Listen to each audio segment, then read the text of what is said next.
For some time, I've been contemplating the peculiar situation that existed in Egypt at the beginning of the Christian era. The city of Alexandria had become the great center of learning for the entire Western civilization. Alexandria had been founded at the time of Alexander the Great and was under the domination of the Greek pharaohs, the Ptolemies. And this domination continued until the death of Cleopatra, and then Rome took over. But the tremendous interest in Alexandria developed around the almost incomparable amassment of knowledge that was assembled there. Practically every field of human research was developed, unfolded, and progressed within the Alexandrian atmosphere. Alexandria was a city on the caravan routes. East and West mingled there. The Oriental doctrines and the Greco-Latin doctrines mingled together in a very strange confusion. After the rise of Christianity, both the Christian faith and Judaism had strong holdings in Alexandria. And it is safe to say that the composite there was made up of at least a dozen or 20 of the great religions and philosophies of antiquity. It was an amazing and unique center of learning. There was one other important factor in the Alexandrian complex, and that was the great structure of libraries. The Alexandrian libraries were the most famous in antiquity and probably the largest ever assembled in ancient times. The Serapeum and the Brachium contained together over 1 million manuscripts, tablets, and papyri containing the wisdom of the ancient world. When these libraries were ruthlessly destroyed, humanity was deprived of perhaps more knowledge than we will ever realize or appreciate. The destruction of these libraries also closed off our knowledge of the source of Alexandrian wisdom. It is quite possible that many ideas, beliefs, and doctrines which we now believe were invented in Alexandria were actually derived from the great research libraries, and therefore had a solid substance, but the substance has vanished and only legends and fables remain. It is interesting, for example, to realize that the first and major interpreter of the fables of Aesop lived in Alexandria. Also, we learn that from Hero, one of the custodians of knowledge in that time, the Alexandrians invented the first slot machine. They did not spread out candies, bars, or cigarettes. Believe it or not, by putting a coin in a small slot, you received a sprinkle of holy water.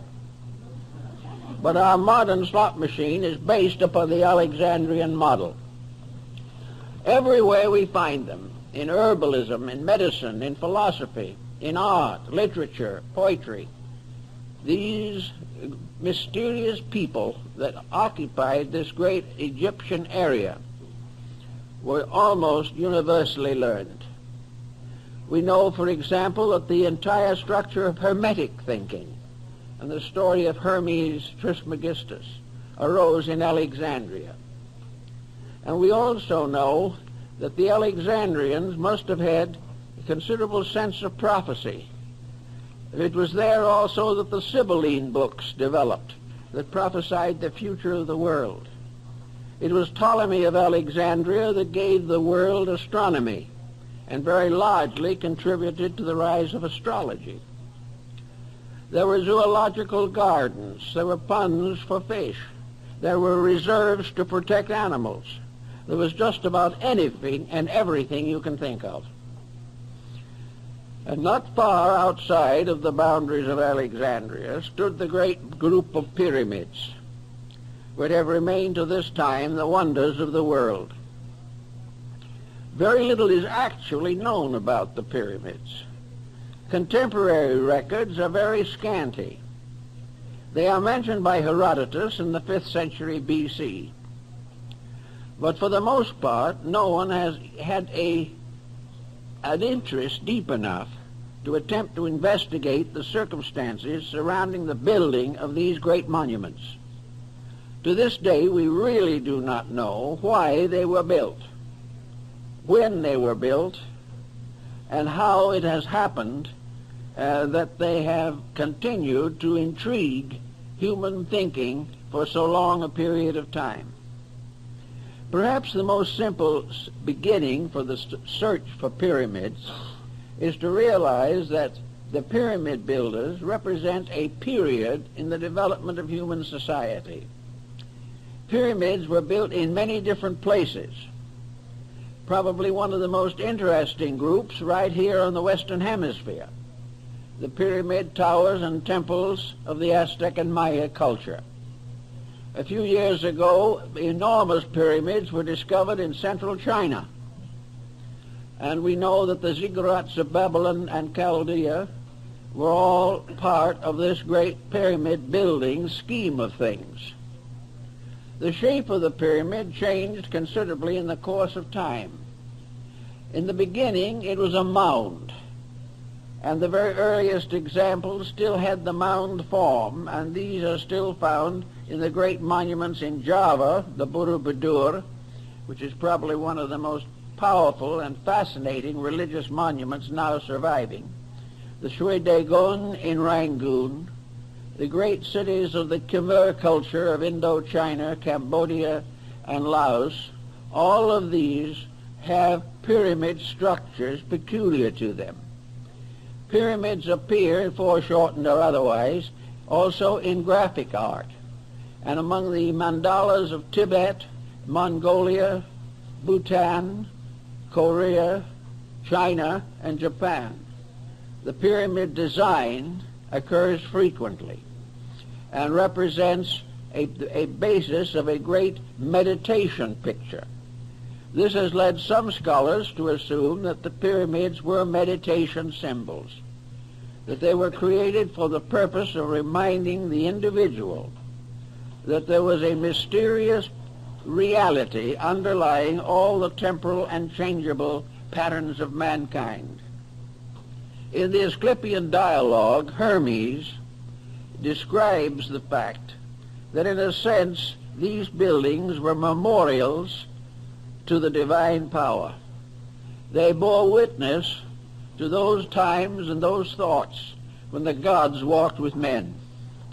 They became part of a traditional heritage. And if we study Neoplatonism, we will come to the conclusion that the gods who walked with men were actually the gods in men, that it was a divine level of insight which resulted in the great architectural feedback which we know as the pyramids. Actually, the circumstances around them challenge our imagination. We know that whoever built the Great Pyramid of Giza was well acquainted with astronomy, that he had a very complete knowledge of the solar system and all of the wonders of the cosmic plan as revealed through the bodies and objects moving in the heavens. He knew the distances between the Earth and the other planets of the solar system. He knew the precession of the equinoxes. He realized the importance of the star groups. He already knew the decans and dodecanates of the zodiac. These things just do not fit into the general concept that we have of the state of the world when the pyramid was presumed to have been built.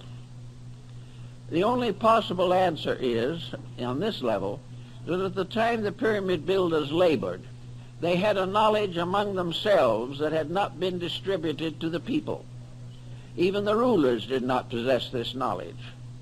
And that there was a cult or sect of architects and artificers, the builders of monuments, who knew the proportions and mathematics and had deeply imbibed from the wisdom of Pythagoras and Euclid. But even this isn't a complete explanation, for it is almost impossible to determine how this tremendous job was done. The idea that we have is far too trite. They thought that perhaps they were simply built as a result of slave labor in Egypt will not hold water. It is simply not sufficient. The amount of work that is involved in those monuments simply transcends imagination. Also, they require a skill and a group of instrumental aids, which we do not believe that antiquity possessed. So a great many persons long ago in Alexandria, and more recently right here now, have fallen back upon this supernatural hypothesis. When we can't imagine how a thing was done, we begin to believe that it must have been done by magic or some supernatural power or force. The Chinese have long believed that their Great Wall was built by the gods. They did not believe that any human being could build it.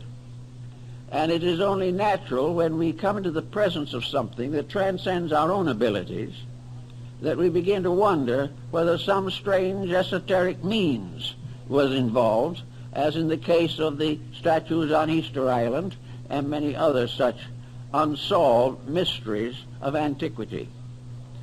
To fall back upon this supernatural theory is comforting to a degree, but it can lead us into serious complications, because we know that the Egyptians and other nations of that period were esotericists. We know that they had a knowledge of natural law far ahead of their time, and they had a responsibility for the use of natural law far ahead of our time. These people had a deep appreciation for the immensity and integrity of the universal plan. They had already discovered thousands of years ago that you cannot break natural law without suffering. They had never developed that strange type of egotism which impels us often to assume that God is depending upon us to take care of his purposes and plans. They did not think this. They realized or believed that they were the servants of an infinite reality. Now, in the development of Neo-Alexandrian mysticism, we have an interesting point that is brought out by Plotinus and Proclus, namely that mysticism, which is an internalization of faculties and which releases certain esoteric forces within the person, very often, in fact almost always, also gives rise to a less fortunate situation, and that is psychic phenomena. The mystic is more inclined than anyone else to believe in the psychic factors of life. And because these are inconstant, and because most of them arise within the imagination of individuals, psychism leads to difficulties, even while mysticism leads to spiritual attainment. They are not the same thing. The pyramid, as it stands today, there is, of course, the largest and most important of several groups of similar buildings scattered around through Egypt and other parts of North Africa. For all intent and purposes, we are told that at the year 820 A.D., the Caliph al-Ma'mun al-Baghdad brought a large number of workmen to Egypt to explore the Great Pyramid. The reason he did this was because there was a legend to the effect that the pyramid had been built by mysterious giants called the Shaddai, and that they had buried within the pyramid a great treasure. and had guarded it with demons and monsters and all kinds of supernatural forces. Al-Mamun wanted to study this for himself, and he also was very anxious to get hold of that treasure, which was presumably somewhere within the pyramid. In order to gain his end, this son of the faithful brought with him workmen from Baghdad. These workmen were good Muslims and were also honest and faithful servants of the Caliph. But likewise, they had been induced to hope that were the treasure found, they would benefit also. In fact, they had been assured that such would be the case. And one day, in the early 9th century, the Caliph Al-Mamun stood at the face and base of the Great Pyramid. It was one shining surface. All of the capping stones were in place. There was no mark or opening anywhere on any of the four sides.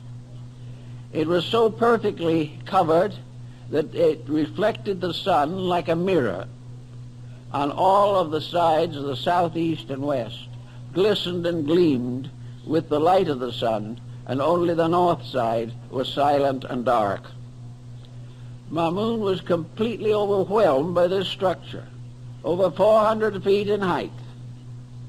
A shining pyramid-shaped body rising from a square base with four equilateral triangular sides. He just stood and looked at it. But the important thing for us, I think, to remember is that at that time all of the surfacing stones were in place. The pyramid did not consist of a series of steps of blocks. Everything was smooth.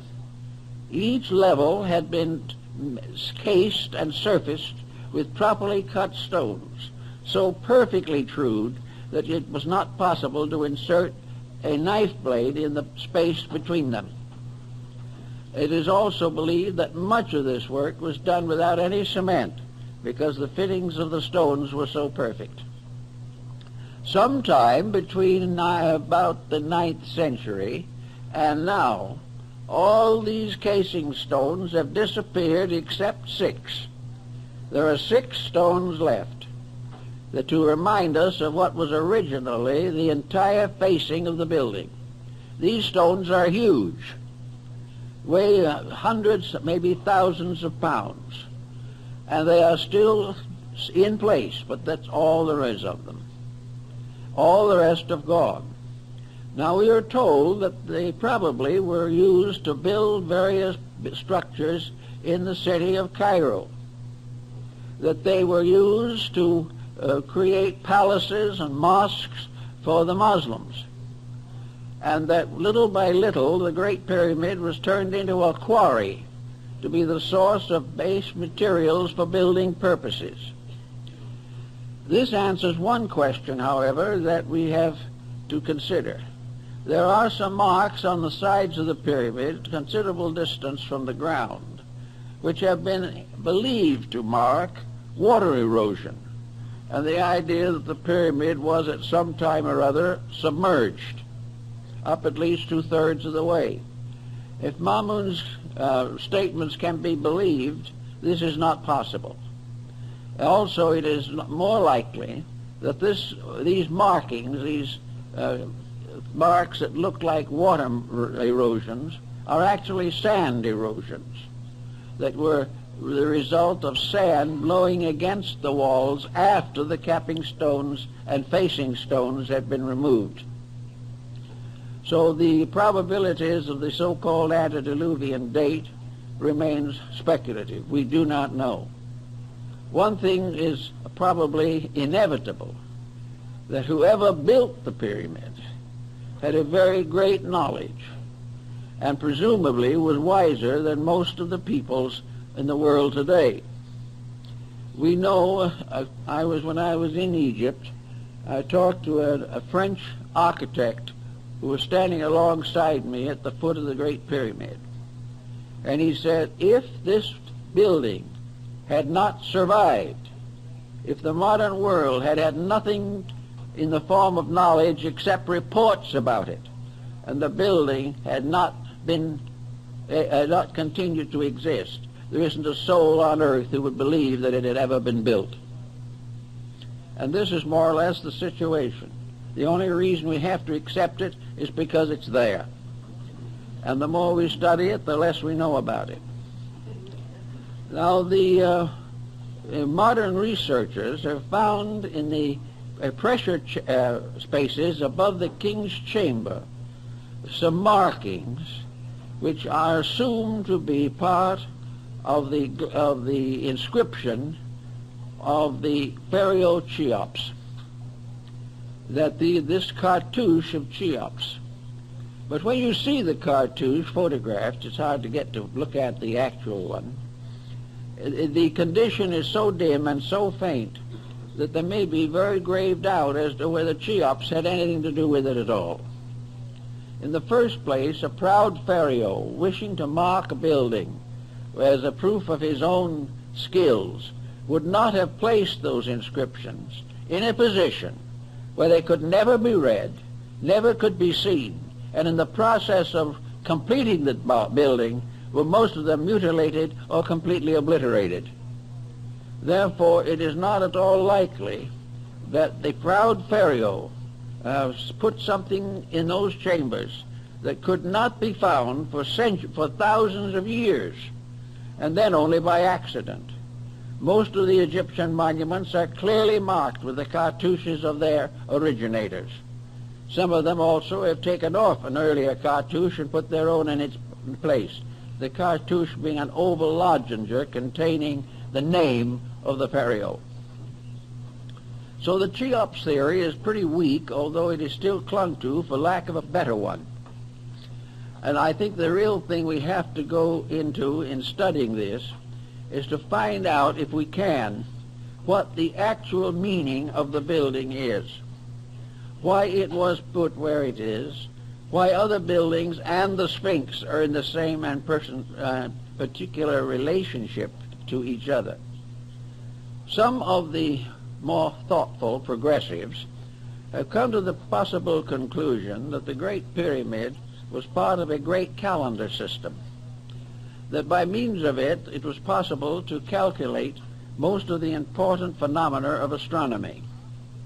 The ancients did not have telescopes as we know them, but they did have ways of calculating mathematically the various positions of planets and the precession of the equinoxes.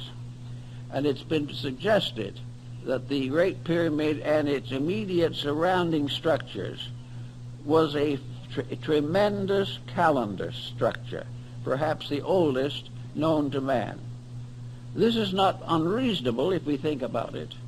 We know that one of the pyramids in Yucatan, in Chichen Itza, was an observatory, the parts of which still remain and we know that it was an observatory. There are also other indications. The great ziggurats of Babylonia and Chaldea were towers for stargazing. They were where the ancient Chaldeans studied the heavens year after year, century after century, and according to Budge of the British Museum, many of these studies and calculations were carried out for 10 or 20,000 years. One thing that comes to mind then in connection with this whole situation is that we may have to revise our understanding of what antiquity was like. Perhaps we cannot assume that we have gradually arisen from a completely barbarian state, and that in a few thousand years behind our present culture there was nothing but a colossal ignorance. This concept will not hold. Somewhere along the way there were tremendous minds, a great body of knowledge that was capable of planning and executing unbelievable works of skill, beauty, and wisdom. The Egyptians themselves were of the opinion that at a remote time the gods had been with men, that deities and divine powers walked the earth, Now, this again may be regarded as symbolical. Perhaps what they were trying to tell us is that in a remote time long ago, the human being was naturally mystical, naturally had the power of extrasensory perception, naturally could communicate or understand, estimate, or react to the divine principles upon which the universe was based. That the God's walking with men merely meant that the God power in man was not obscured as it is now. That gradually over a course of time, the material world has taken over. The ancient peoples had a very simple physical existence comparatively. There was no problem of population, no intensive competition in trade, and wars were comparatively limited to a few swashbuckling militarists. The people in general lived a very quiet and a natural life, completely dependent upon their insights into universal laws. Just as the American Indian, without any assistance from the outside, not only developed a profound mysticism, but evolved from within himself practically every law, rule, and principle necessary to the government of his affairs. The Great League of the Iroquois was probably one of the most important movements of international peace that the world ever knew, and yet it was developed and perfected by Indians sitting under trees, wrapped in skins of animals and with feathers in their hair. And yet these people, intuitively and internally, had a tremendous depth of insight. This depth of insight has been lost as the result of the individual being subjected to continual external conditioning. He is taught from childhood not to think for himself, not to search within himself for the answers to his problems, but to read them out of books and have them conferred upon him by physical educational processes. As a result of that, he has lost the power of direct contact with realities. His new philosophy, if you could call it such, is built entirely upon the opinions of his contemporaries and the interpretations by these contemporaries of earlier documents and beliefs. If we assume that the individual was a source of almost complete knowledge, that he had the skills and the abilities to intuit nearly everything necessary to his own survival, it is then quite probable that we are gradually going to learn that the leaders of this intuitive procedure were parts of a great sacerdotal group. You might be willing to call them the mysterious sages, the wise men of ancient times, the first ones of the earth who knew, and the giants of mind and thought who were upon the earth in those days.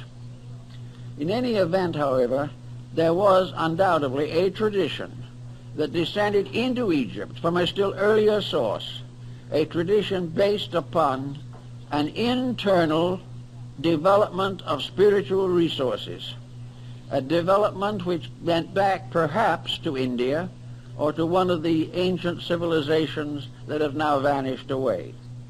But by 4,000 or 5,000 or even 10,000 BC, there was a great knowledge in the hands or in the keeping of a few persons.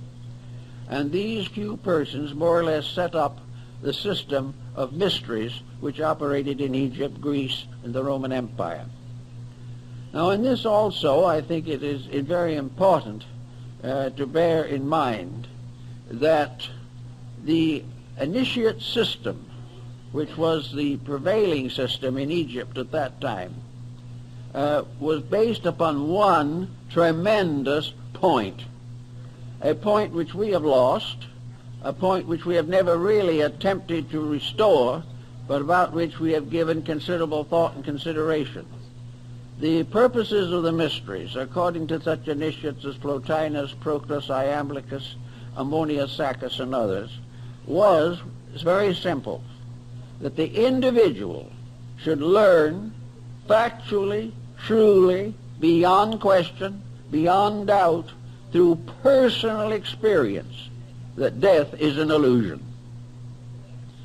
that immortality is the summit of man's problem, that the ancients not only believed in it, but kept this belief in secret, but developed a science by means of which they could communicate the fact and example and circumstance of death directly to another person.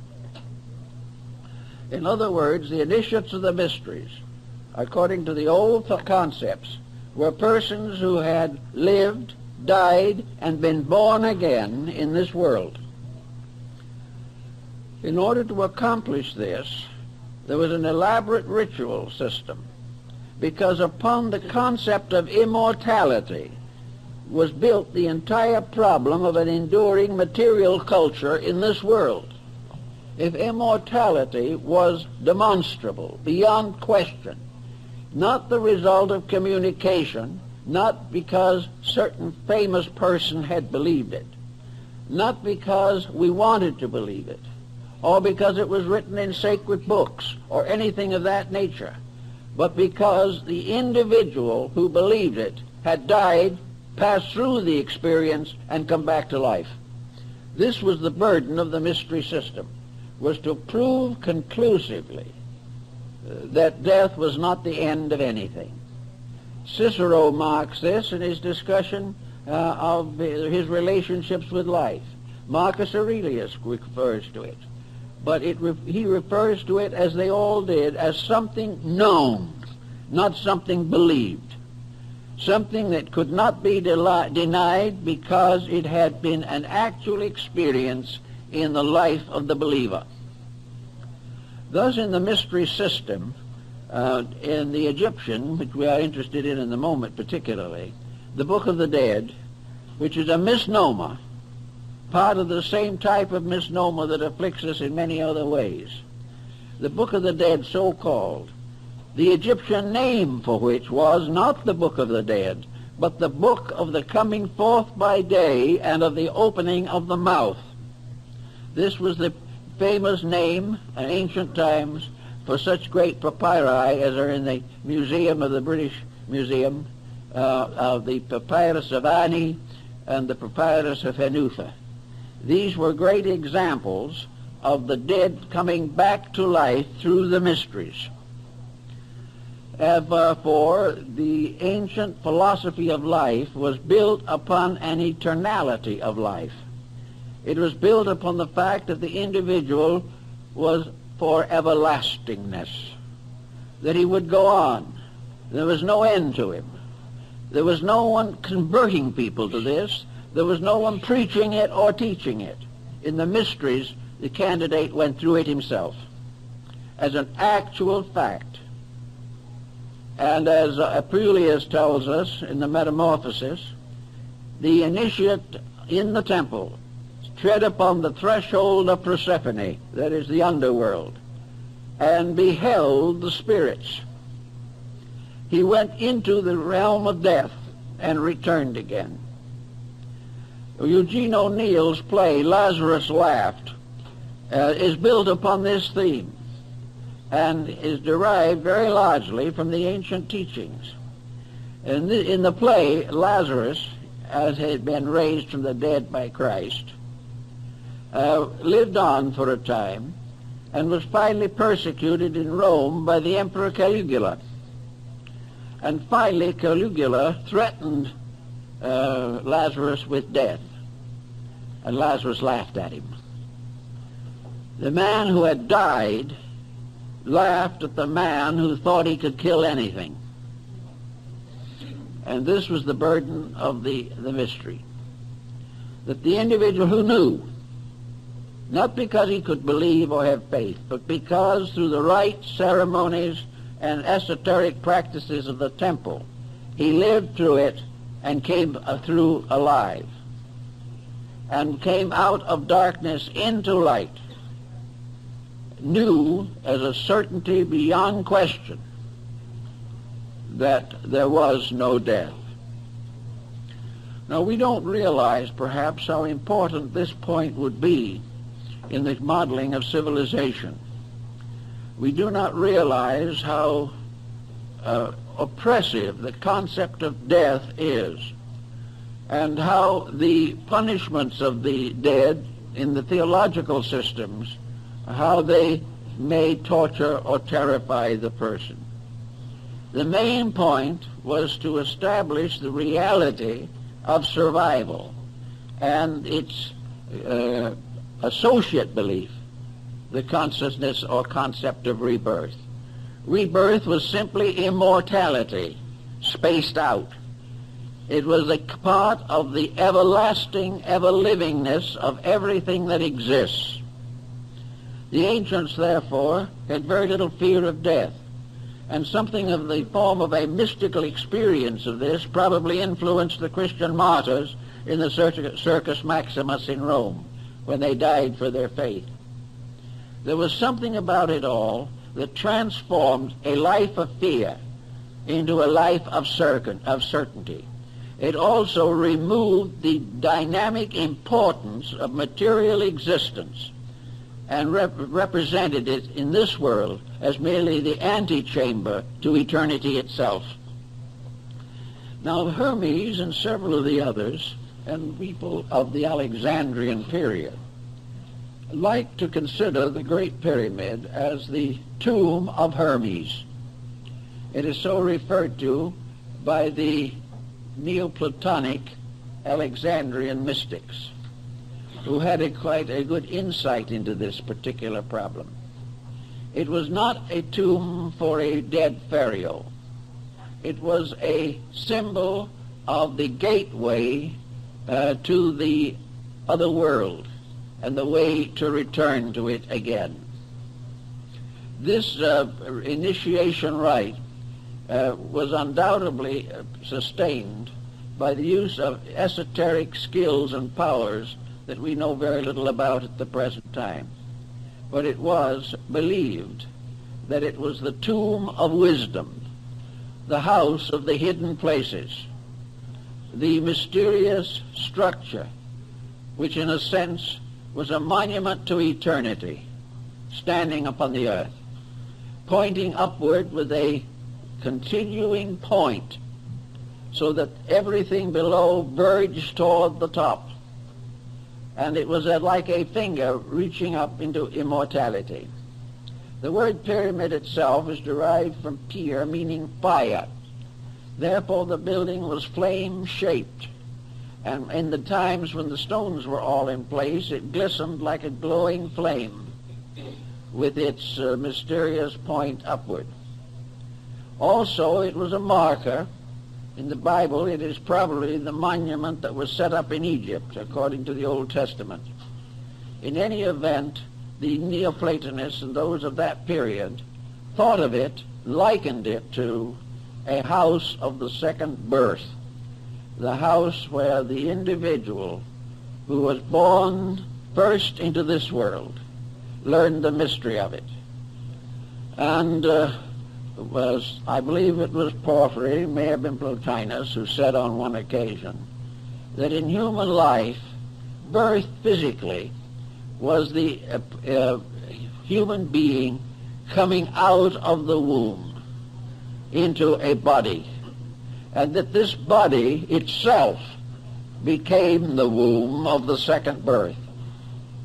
For the individual retaining enlightenment transcended the limitation of body, and those who did not achieve this were born out of body into an unembodied state at the end of life, so that this pattern was regarded as part of the mystery ritual. Another interesting example of this particular type of thought is to be found in judo in Japan. Judo and many other of the self-defensive arts of the Orient are concerned with a peculiar kind of courage, a courage which must be completely free from anxiety and fear. If the fear exists, the individual is weakened by the rise of a terror within himself, and therefore usually comes to disaster in his own day and in his own way. So in judo, before the artist achieves the highest grades of the art, he must be killed. His teacher kills him. His teacher performs certain structural pressures upon the body that stop the heart. And the heart is allowed to be stopped for a certain number of seconds, or early 1 or 2 minutes. Then the master resuscitates the disciple by pressure upon other parts of the body, according to the higher grades of judo. And in this case, the person who has been killed lives again, remembers and knows what happened to him, and realizes that his fear of death was ungrounded, that the fear of transition, which might make him a coward in this world, was simply an illusion of his own mind, that actually transition was just as normal, natural, and reasonable as any other aspect of life, and that there was no interruption.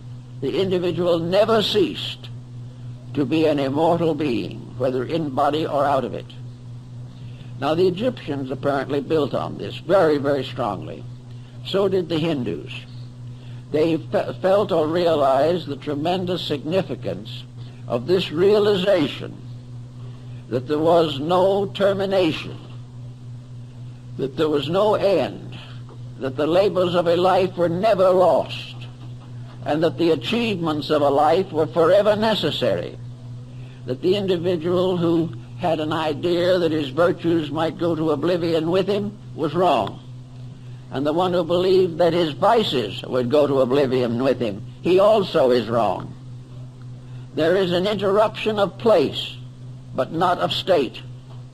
There is an interruption in the sequence of relationships between the individual and the material body, but no interruption in the continuity of the life within that body. Thus, materialism, which has become more or less prevalent in our time, can be held responsible for a very large amount of the unfortunate pressure that bothers us today.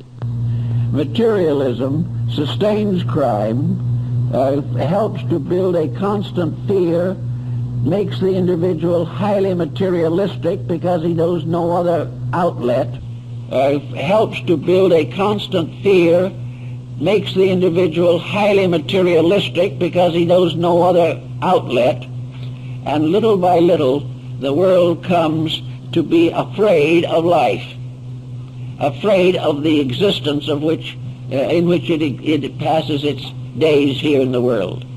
Asclepius and Hermes in the dialogue pointed out that the time would come when Egypt, which of course was a symbol of the whole world, would forget its gods, that it would deteriorate, that it would depart from heaven, that it would build false images, false goals, and false purposes to justify its own errors, that it would go into a state of conflict with all other things, that it would waste the values of the earth.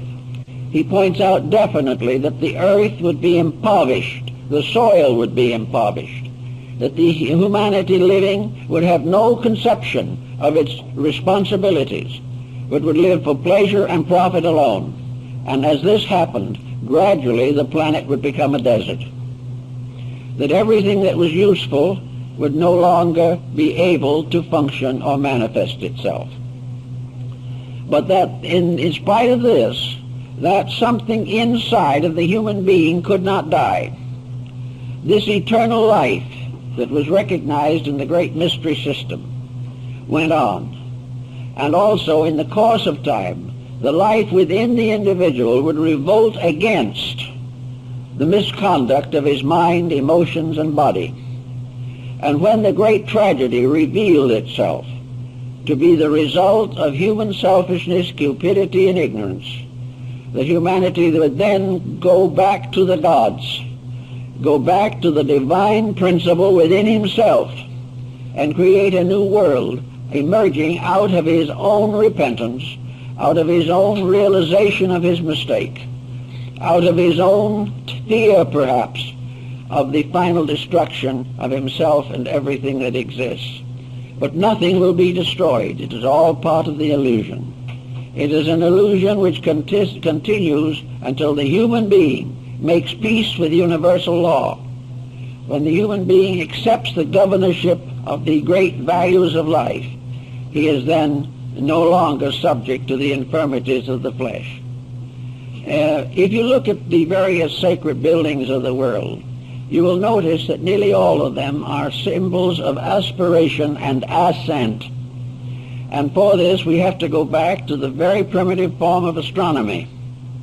The ancient astronomy divided existence into three levels, the lowest being the planes of elements, the second level being the planes of planets, and the third and higher level, the plane of the zodiac or the fixed stars.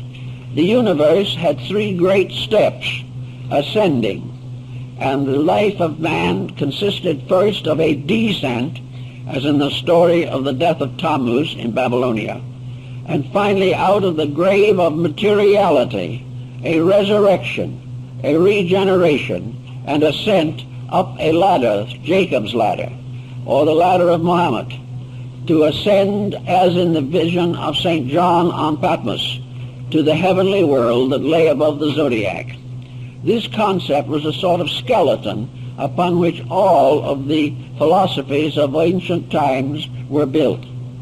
And the simplest way of presenting this situation was by the mound, or the pyramid, which incidentally could be a tomb, because it would then become a witness to the fact that the being in the tomb was not really dead.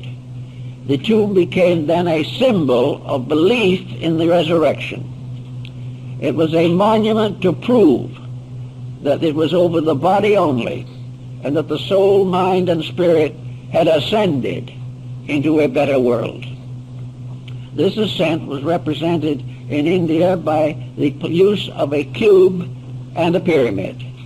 The pyramid was placed on the cube to represent the union of the material quaternary and the spiritual triad. It was an ascending problem. All through the present Buddhist world, graves are in the form of little stupas or pagodas with 5 levels to represent the ascent of life, and the headstone became a ladder to lead to the higher worlds and to bear witness to the fact that the person buried there knew his own immortality and would go on to freedom and liberation. The enlightened person was always represented by a grave marker, which was the symbol of immortality and not the symbol of death. In Cambodia and in many buildings, this particular concept was created by means of a cube and a sphere. And spheres were also placed in the Great Pyramid and have been found there. Small articles to represent levels or planes, to level truly the levels of stones.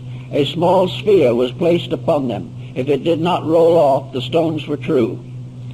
This sphere became a dome rising from a quaternary.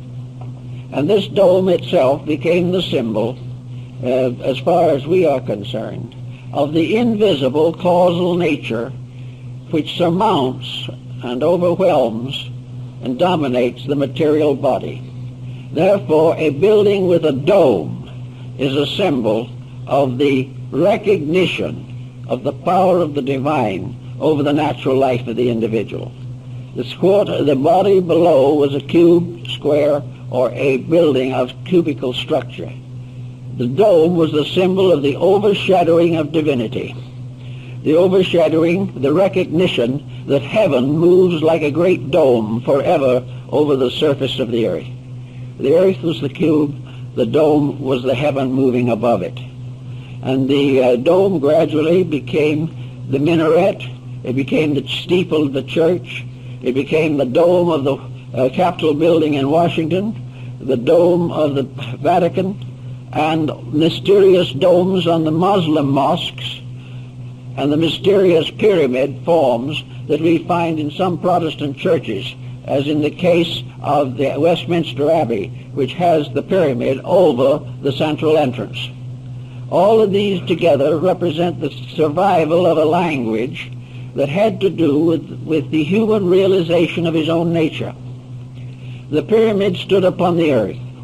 It represented a flame ascending. It was a radiant structure that had been built in ancient times, but it was always pointing upward. It was always impelling the individual to follow an ascending line and look up to the stars. At various seasons of the year, by looking up, the beholder gazed upon the constellations, the figures, and the mysterious language written upon the wall of heaven. Gaffarel, who was the secretary of Cardinal Richelieu, wrote a book in which he showed that the star groups were in the form of consonant letters of the Chaldaic alphabet that later became the ancient Hebrew.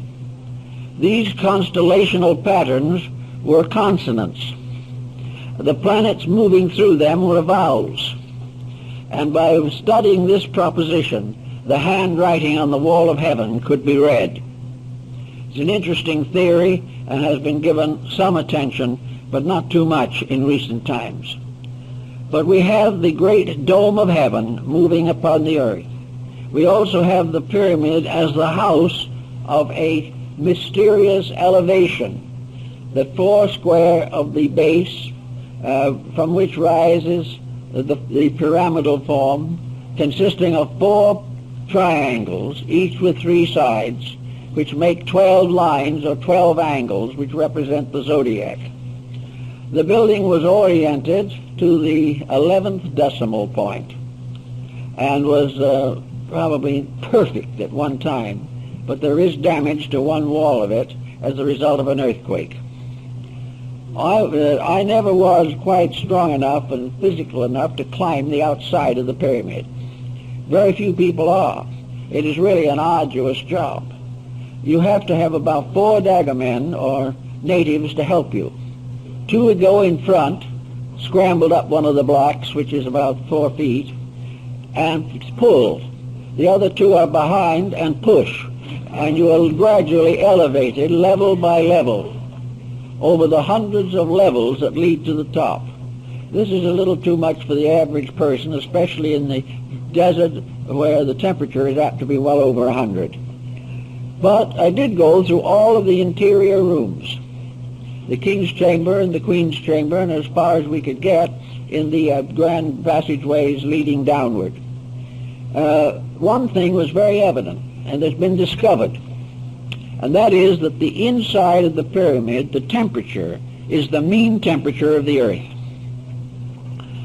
For the average person, it is colder than Christmas. It is a constant chill, and it is a dead chill. There is no modifying circumstance. And many persons who come out of the pyramid into the heat of the sun have very serious colds and occasionally pneumonia. But this peculiar deadness inside was probably put there or achieved for a purpose. It was probably in this deadness that the transcendent or suspension of life in the ceremony of the coming forth by day was performed. The individual was in the tomb. He was attended by the priests. He was dead. And like the prodigal son, whose father said, "My son was dead, but he is alive again," humanity was the prodigal son. There were 2 ways of growing in this world. One was to grow slowly by cause and effect and by the labors of living. The world itself became a great temple in which initiation took place over a period of hundreds of lives. But to the ancients there was a wise man's way, and this wise man's way was to pass through by conscious intent and by purification the mystery of the whole cycle in one embodiment. Now one might say this would be the simple way, and I know a lot of metaphysicians at the present time who can hardly wait for that one embodiment that's going to do it all. But most of them have forgotten something, namely that this one embodiment means that everything accomplished in hundreds of lives must be accomplished in that one embodiment. It's not just a shortcut.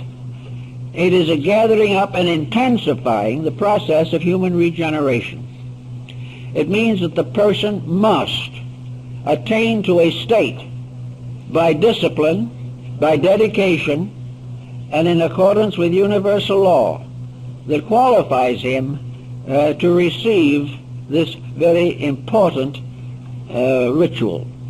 And after he has received the ritual, after he has had the experience, he is not released from responsibility, but brought into the presence of a greater responsibility. Having become, as Apuleius points out, a citizen of two worlds, the individual must act accordingly. He also learns from certain experiences along the way what he can't do and what he can do. He learns, for example, that if he is interested in primarily in his own security, he has already failed. It is not a case of where he is doing this to become nobler, more enlightened, more successful than other people. He is doing it for one purpose only, that he can be a better servant of the infinite. The ritual produces dedicated disciples of wisdom, not satisfied people who sit back and try to nurse their own intelligence. It is a case in which every step carries with it a heavy burden of duty, and that the final achievement requires the complete abnegation of personal self-interest, a complete overcoming of the problems of egoism and egotism. Otherwise, all is lost. Furthermore, there can be no backsliding, because the individual must reach a state of certainty before this enlightenment is given that makes it utterly and completely impossible to backslide. He cannot get it and then fail and turn from it. If he turns from it, it means he never had it. If he fails, he fails himself. He cannot fail the infinite. So that the rituals of the initiations of those times were very, very severe. There is an account that Thomas Taylor is said to have found in the records of the British Museum, although no proof is available of it. It is interesting, at least. Namely, that Plato was initiated in the Great Pyramid. And it was there that he received his own final enlightenment. But this presents another problem. If he was initiated in the Great Pyramid in the 4th century B.C., how did he get in? All those capstones were in place. Everything was closed. The answer would appear to be that there must be other entrances. There must be some other way of getting into the building. When Mamun, the Caliph of Baghdad, was fuddling with the pyramid, trying to get into it, it occurred to him that his native followers would probably be pretty unhappy and might very well turn against him when they found there were no treasures in there to reward them for their efforts, because when they got in there, the building was empty. There was no mummy, there was no body of a previous pharaoh, although the walls had not been disturbed. And that makes it seem very unlikely that it was a tomb, primarily. But one of his natives, one of Mamun's natives, while fussing around in the excavation, suddenly disappeared, and later appeared out in the desert half mad. This seems to suggest that there was some way in or out of the building. The wall or cliff upon which the pyramid was built has been carefully studied. There is no openings that have been found. The Sphinx has been pierced with rods throughout its entire body, but no openings have been found within it. And it, of course, the Sphinx was a living outcropping of rock. It was not built. The only thing that was built were the front paws. In other words, if it was true, did the initiation ceremony take place when the person was voluntarily out of the physical body?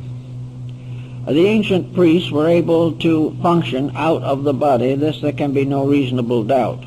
And it is also mentioned in a number of early Christian reports.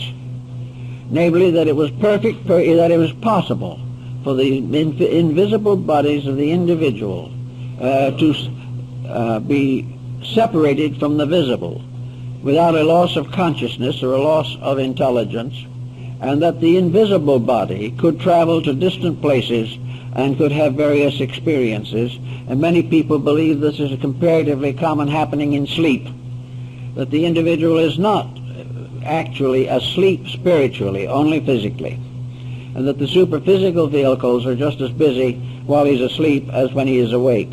But regardless of this particular point, it is possible that the initiations of the pyramid were given while the candidate was out of the physical body.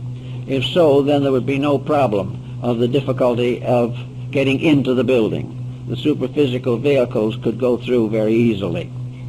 Another problem that arises in connection with the pyramid project is something that is coming along now, namely that the pyramid was some kind of a vibratory structure, radiating energy and having some strange virtue in itself, and that meditation upon the pyramidal shape produces certain changes in the human consciousness.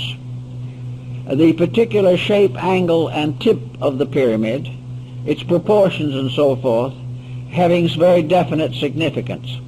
Now, this point is not original now.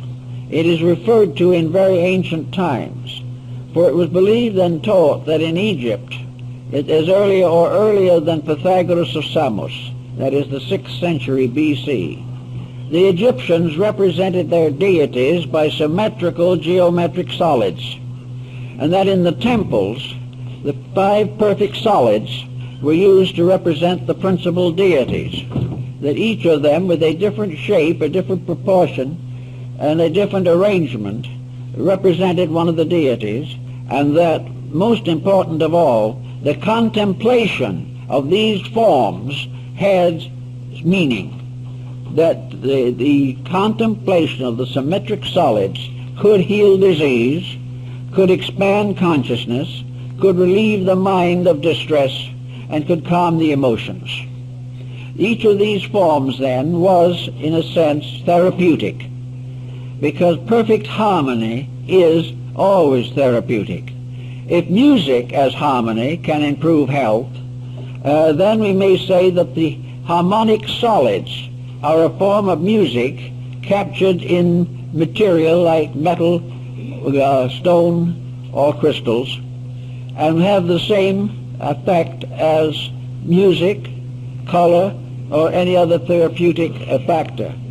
Form and shape exercise a spiritual authority over the individual. Now, this was known to the Chinese, or at least believed by them, and we find traces of this in the I Ching. Most of all, however, we find in the Orient that painting and scenery, beautiful symbolic designs, mandalas, were particularly important in releasing the individual from the negative moods of life, that he was able to contemplate more fully, and by relaxing could take harmony into himself. One of the problems we face today is the constant pressure of inharmony. We live in a world in which very little is the way we wish it was. We are all constantly under the pressure of worry, anxiety, fear, despondency, irritation, aggravation. These things press in upon us all the time. We are also afflicted by the very appearance of our civilization. There is nothing more depressing than the average city, and there are very few things much more depressing than the average house, because people simply have not the insight or the understanding to build structures suitable to the release of their own consciousness. The individual concerned only with physical comfort may live in an environment which makes his spiritual nature completely uncomfortable. Also, public buildings now no longer have their foundation in the Dionysian artificers of old, who built buildings according to the laws of the gods and the geometry of nature. Today we build them largely to look like blocks of ice, because that is the cheapest way to put them together. They cost millions as it is, but they have nothing. There is no warmth, there is no real beauty, But finally, the average individual tries to put his own concept of beauty into them and looks at one of these atrocities and says it's wonderful. Simply because he has become accustomed to something that was not right, until he finally accepts deformity as normalcy. This type of thing the ancients didn't believe in. And probably the most perfect structure that antiquity knew was the pyramid. The pyramid had several advantages. First of all, it was simple. It had no details. It had no structural peculiarities that would distort or clutter up the fine mathematical proportion. It was a perfect example of geometry. It was in all its parts balanced, orderly, methodical. It was exactly what it appeared to be, and it was in all ways suitable for the sacred purpose for which it was intended. So this type of building had the simplicity of an almost archetypal reality. What most people do not realize is that ultimately the universe is very simple. It is man who complicates it. The universe is a simple process unfolding in its own way and has always been a direct unfoldment of principles. Man, however, has confused the issue completely. He has distorted and rearranged things for his own pleasures with no consideration for their essential natures or the principles for which they were intended. Recently, in Java, in Indonesia, a restoration process has been used on the Great Pyramid at Jakarta, known now as the Borobudur. This great Buddhist monument is another one of those mysteries. It is a pyramid. It is a perfect pyramid in a sense, but it represents a different philosophy of life. Therefore, it is presented with somewhat modified symbolism.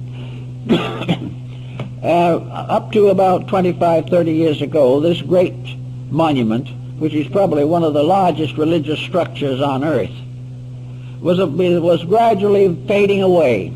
The rock from which it was composed was weathering out of existence. The lack of adequate foundation was undermining its stability, and suddenly the world decided something should be done about it. So UNESCO started a program for the restoration of the Borobudur. And the job has been very, very well done at expense of many millions of dollars. But this great religious monument now stands as it was originally intended to stand. It is a pyramid that rises up through 7 levels, much like the ziggurat of Babylon and Chaldea. The upper or apex part of the pyramid of the Borobudur was a pagoda-like stupa or a reliquary with 2 rooms in it, which was empty. The restoration of it has never been able to find anything for that empty room. The building builds up to a symbol and then ceases. And this is the same thing that happens in the pyramid.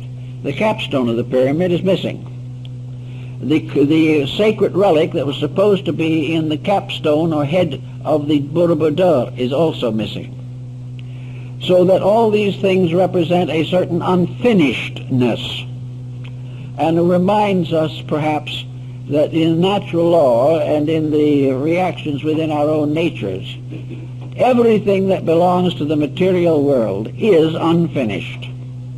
Existence, mortal existence, is an unfinished business.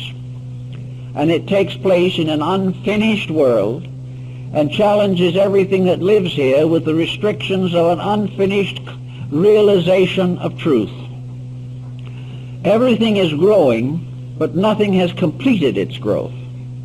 Everything is getting better, but nothing in the mortal world has finally achieved the state of being best. Everything we try to do, everything we try to work with, science particularly, should have a complete understanding of the mystery of the missing capstone, because science is worrying over it right at the moment, but on a different level of thought. Everything that science discovers leads somewhere, but when it just about gets to the point where it looks as though it might tell us a great truth, it fades away. all visible things, if you trace them upward to their highest conditions, disappear.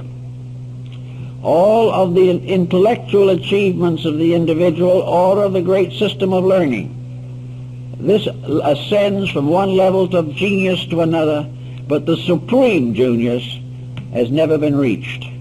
The supreme answer to the problem of life has never been reached. All that we have for these particular conclusions is our own inward realization. So the formula is rather simple. We can build everything on the outside up to a point, but to complete it we must call entirely upon the inside. It is our own inner life that must perfect every structure that is formed in the material world. The answer to everything lies in ourselves. We can read books up to a certain point. We can use laboratory experiments up to a certain point. But somewhere along the line, as the alchemists learned, and they studied from the Alexandrian savants, these alchemists learned that the final ingredient of the transmutation was man himself, the internal part of his own nature. His own soul had to transform base metals into gold. Each individual soul must perfect the structure of his life. Otherwise it will never be perfected. So to account for this, nearly every monument of importance in the world either has the top part missing or a bad scar in it, something imperfect, something that represents a flaw in the original purpose, because the completion of it must always depend upon the consciousness of the person beholding it. Otherwise, the secret cannot be perfected. Another interesting aspect of the pyramid problem has to do with the pattern of the Egyptian temple system. I think there's a good probability that somewhere there was some form of contact between the pyramid and one of the other temples of Egypt. This may have been, however, intentionally closed off at some time. This presents us with a very curious circumstance. The king's chamber in the pyramid, hidden within 200 feet of masonry in all directions, was originally ventilated. 2 air shafts went from the king's chamber in an upright diagonal motion to the surface of the pyramid. But when the capping stones and the casing stones were put in place, those air chambers, those air passageways were sealed off. In other words, they come to the surface but are now covered, or were covered originally, by the casing stones. There was no aperture. They were not ventilated, but they were originally intended for ventilation. The answer seems to be, therefore, that something in there had to be alive and had to have air, although there is no clue to what it might have been. Of course, the present openings have nothing to do with the ancient design of the pyramid. Why, for instance, would it be called the tomb of Hermes? What and who was Hermes? Hermes was the Greek form of the deity Mercury, and the Egyptian form of Mercury and Hermes was Thoth, the god of the writing tablet. Hermes was a symbol of the universal mind, because it was said of him in his own day, whenever that was, because he is probably also a symbol invented by the Alexandrian esotericists. He is not known prior to the rise of Alexandria. What was that? He was the author of 10,000 books, and some of the old stories tell us that he was the author of every book that was ever written in the world. Well, the implication is pretty obvious, namely that he has to represent the power of mind, which is the author of all things. Therefore, Hermes is universal mind. He is the universal mind that may have been symbolically buried in the Great Pyramid, which is supposed to have been his tomb. Not a pharaoh, but the universal mind itself, which in turn might point out the idea of a universal symbolism, that the secret of the mind was built into the structure of the pyramid, and therefore the investigation of the pyramid could ultimately lead to the discovery of the nature of mind. In any event, however, Hermes, as the author of all the books in the world, became, in a sense at least, the symbol of the great esoteric schools. He became the scribe of the gods, the interpreter of heaven. He attended the psychostasia, or the weighing of the soul of the dead, in the great Egyptian mortuary papyri and paintings. And Budge and also Breasted of Chicago were perfectly aware that the Book of the Dead was a symbolic document, and that the symbolism of the death and resurrection of the soul in that book was based upon the rituals of the mysteries. Here we have a parallel, therefore, that we have to consider, namely that in the old papyri, the tomb of the deceased person was nearly always portrayed as a pyramid. It was a pyramid upon a square base, and the opening of the base was in the bottom, not on the pyramid top, in the square base.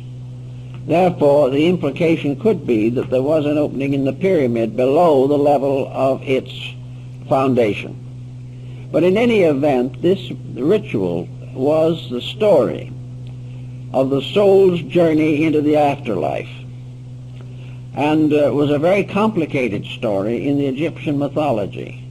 But it all was condensed into a fraction of its original length in a ritual performed by the Egyptian priests. Breasted told me that he was perfectly aware that it was a ritual when he translated these papyri. And this ritual was the ritual of coming forth by day. Those who die the ordinary death go forth by night, according to the Egyptians, and they wander in a kind of darkness, of uncertainty. They wander through a universe that is benign, wonderful, loving, but like an infant, they have no memory or no conscious thought of where they're going. So those of that type who just simply die as they have lived, asleep as to reality, who have never improved themselves by any conscious effort, these are the little ones. They're not evil, they're not doomed for perdition, their mistakes will not prevent them from growing, but they are still unable to come forth by day, which means they cannot come forth consciously. They cannot come forth lighted by their own inner light. So they are the ones who must wait, or must go to the Amentet. The Amentet, or Elysian Fields, being the paradise of Egypt. The soul of the Egyptian who died went on into the other world and did what he did here. There is the story, of course, of the moneylender who died in Egypt in the old days. He was a good man. He was honest in his money lending. He never cheated anybody. He was very sincere, but he had no knowledge of anything but money lending. So when he died, they gave him a table and some small change and told him to keep right on going. So he kept on borrowing, and Monday, as a ghost, he lent money to spirits who did not exist except in himself, and received interest on them, and lived very happily, enjoying the life he was familiar with. And this he would continue to do until he was brought back into embodiment. And then gradually, little by little, he would outgrow it.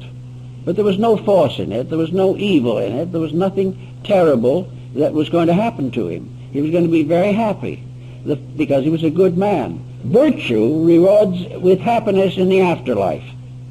It may not result in illumination, because the average person who passes on will not be happy with illumination. He will be happy only with the things that are familiar to him. The way of life he has always known is what will make him happy. But after the initiation rites have been performed, the individual comes forth by day. He realizes his place in the plan. He realizes what is next for him. He realizes that going into this larger life is an opportunity to correct all failings of his own thinking. They will come closer and closer to the eternal truths, which are the source of his ultimate union with deity. So by coming forth by day, he comes consciously into the afterlife, fully equipped to face its mysteries, fully equipped to adjust to its circumstances, and already able, at least dimly, to perceive the face of the great God that hides behind the veil. And in Egypt, I think the Egyptians believed that the Great Pyramid was the symbol of the state of consciousness, the state of the internal life of the individual, which in perfect mathematical order and harmony comes forth out of the body in the light and is led by the master of the secret house into the presence of the great gods, where he receives the Kroiksan Sata, the symbol of everlasting life. Everlasting life is not the fact that we live forever, for we do that whether we know it or not. But everlasting life is to know it, to realize it, to understand it, not to doubt or to fear.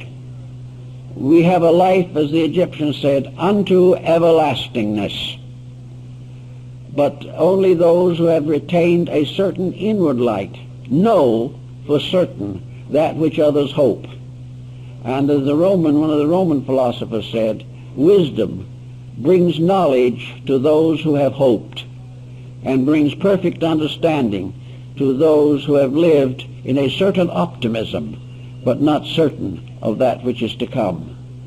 But the mysteries may put the whole universe in order. They put the individual in order. They made everything as it was and as it should be. And the pyramid, according to the Egyptians, was a testimony set up under the directions of deities and their architects and artisans, so that all men might know that forever and ever the great light, the great good, and the flame of aspiration would burn in man. And if as long as it burns in man, it will burn in the world. But if it goes out in man, it goes out forever. So the wisdom of the ancients was to continually introduce and initiate the worthy into the real purpose of the plan, to help them to understand the great dignity of life, the great value and virtue of obedience to law, and that forever the pact between heaven and earth was sealed by the symbolism of the pyramid. This is what the Alexandrians worked out and thought about it, and I think it comes rather close to the facts of the matter. Well, I guess that's all for today.